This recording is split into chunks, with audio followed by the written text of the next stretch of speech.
Hello guys, bersama saya lagi dalam Alright Nopo Channel. Walaun tit koyak habis coba menyerang ya Datuk Seri Mat Sabu hari ini, tetapi warganet ya rakyat Malaysia pula memberikan komen pedas ditujukan khas kepada walaun tit yang tidak mempunyai otak. Hari ini kita boleh melihat gambar di sini Datuk Seri Mat Sabu ya untuk aktiviti di hujung minggunya, santai sambil menjala. Dan ini yang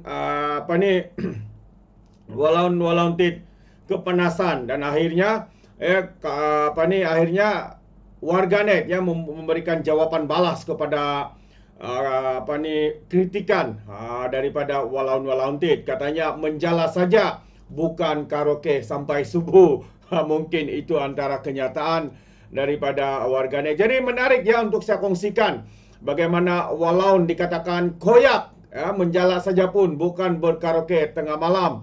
Itu antara kenyataan media yang ya ingin saya sampaikan ya kepada kita semua hari ini. Yang mana dikatakan penyokong pembangkang yang mesra digelar sebagai walaun atau walaun tit dilihat koyak dengan perkongsian gambar terbaru Menteri Pertanian dan Keterjaminan Makanan Datuk Seri Muhammad Sabu menerusi Facebook rasmi beliau, yang mana beliau memuat naik gambar ya sedang menjala pada hujung minggu ini. Hasil tanggapannya dilihat agak banyak dengan dibantu dua lagi individu menarik jala tersebut. Hasil ini antara caption ya, hasil menjala hari ini alhamdulillah katanya di media sosial.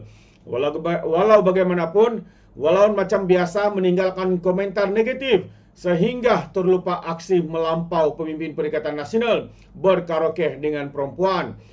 Asik, ini antara komen ya daripada walaun itu, katanya asik nak posing dan bergambar saja, kata seorang walaun. Dan susulan itu dihujani sindiran termasuk mengingatkannya tentang perangai seorang pemimpin pembangkang. Ya, dan seorang warganet berkata, posing menjala saja pun bukan karaoke, katanya. Dan seorang lagi memberi komen, walaun dengan untit-untit ini memang dilahirkan dengan hati yang hitam, tak pernah berbaik sangka langsung. Demikian kecaman netizen terhadap individu yang digelar sebagai walaun itu. Memang panas sahabat semua. Jadi inilah sahabat semua yang merisaukan kita ya, tabiat perangai daripada individu-individu yang sudah dicuci kepala otak mereka. Untuk apa? Untuk membenci. Karena dihasut, mungkin karena ini ajaran sahabat semua, sehingga menyebabkan setiap mereka apabila membuat komen, membuat kenyataan, semuanya kelihatan mereka ini tidak punya otak. Sedangkan pemimpin mereka ya tidak pernah pun mereka tegur. Mana satu baik menjala ikan bersama dengan rakyat atau berkaraoke bersama dengan rakyat. Perempuan pula itu, di tengah malam pula itu, sehingga subuh pula itu sahabat-sahabat semua. Ini yang agak mengherankan kita.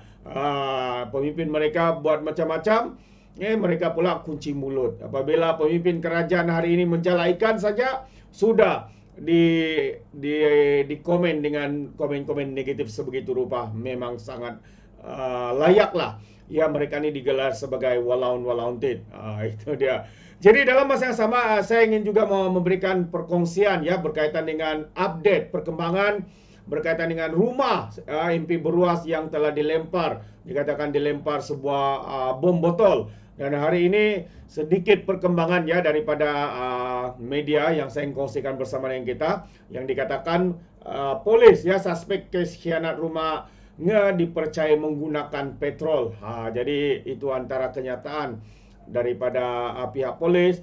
Jadi saya ingin membacakan pengesahan ini. Jadi pengesahan awal mendapati bahan bakar yang digunakan suspek khianat api di kediaman ahli parlimen Beruas, Datuk Ngeko Ham di Taman Semarajaya Air Tawar pada 10 Januari lepas adalah daripada petrol. Ketua Polis Perak, Datuk Seri Muhammad Yusri Hasan Basri berkata, pengesahan itu telah dibuat oleh pihak Bombah pada 18 Januari lepas dan pihaknya masih menunggu laporan rasmi daripada Jabatan Bombah dan Penyelamat di Perak. Katanya lagi surat laporan rasmi akan dihantar kepada pihak polis dalam masa terdekat. Ini antara kenyataan ya terkini daripada pihak Bombah. Dan Muhammad Yusri juga berkata 11 individu telah dirakam keterangan setakat ini bagi membantu siasatan kes di bawah Seksyen 435 Kanun Keseksaan yang membawa hukuman penjara maksimum 14 tahun dan juga denda. Orang awam yang mempunyai sebarang maklumat katanya berkaitan kes kebakaran ini boleh menghubungi pegawai penyiasat ACP Muhammad Azalan Abdul Karim di talian 0193927837 bagi membantu siasatan polis katanya. Jadi kalau kita imbas semula pada 12 Januari lepas, polis menahan seorang lelaki berusia lingkungan 30-an di Shah Alam, Selangor kerana disaki melakukan khianat api di kediamannya dan merampas 2 telefon bimbit dalam tangkapan tersebut. Dalam kejadian awal pagi ya 10 Januari itu, rumahnya dipercayai dilontar dengan molotov koktail menyebabkan kebakaran yang memusnahkan sebuah kereta miliknya, manakala 2 kenderaan lagi mengalami kerosakan. Itu antara kenyataan ya terkini daripada pihak polis dan juga polis di Raja Malaysia, sahabat-sahabat semua. Jadi memang sangat mengejutkan. Kenapa sampai begini rupa ya perlakuan tindakan-tindakan manusia yang tidak saya anggap sebagai tidak waras ya, tidak waras ya, boleh pula membuat kegiatan ataupun perlakuan sebegini yang kita boleh anggap dan kita kecam ya tindakan ya yang tidak ada tolak ansur, mungkin kerana termakan dengan hasutan, disemai kebencian di atas kepala mereka sehingga mereka melakukan perkara-perkara terkutuk seperti ini. Jadi itu dia. Sebelum saya akhiri, satu lagi kenyataan daripada Mat Sabu yang ingin saya kongsikan buat kita semua, yang mana Mat Sabu katanya kerajaan sedia kaji keperluan struktur semula sistem beras negara. Jadi itu antara kenyataan ya daripada Datuk Seri Mat Sabu. Katanya kerajaan bersedia meneliti keperluan penstrukturan semula sistem beras sedia ada untuk mengelak berlakunya penyelewengan atau sindiket kartel dalam industri padi dan beras negara. Menteri Pertahanan dan Keterjaminan Makanan Datuk Seri Muhammad Sabu berkata, kementeriannya memandang serius dakwaan isu kartel atau berlakunya permainan pihak tertentu dalam sektor kerajaan. Dan Muhammad berkata lagi demikian pada satu sidang media di semasa sempena lawatan kerja ke kolam ternakan ikan air tawar di ARC Berkat Agrofood Sdn Bhd Rawang dekat dengan Kuala Lumpur hari ini.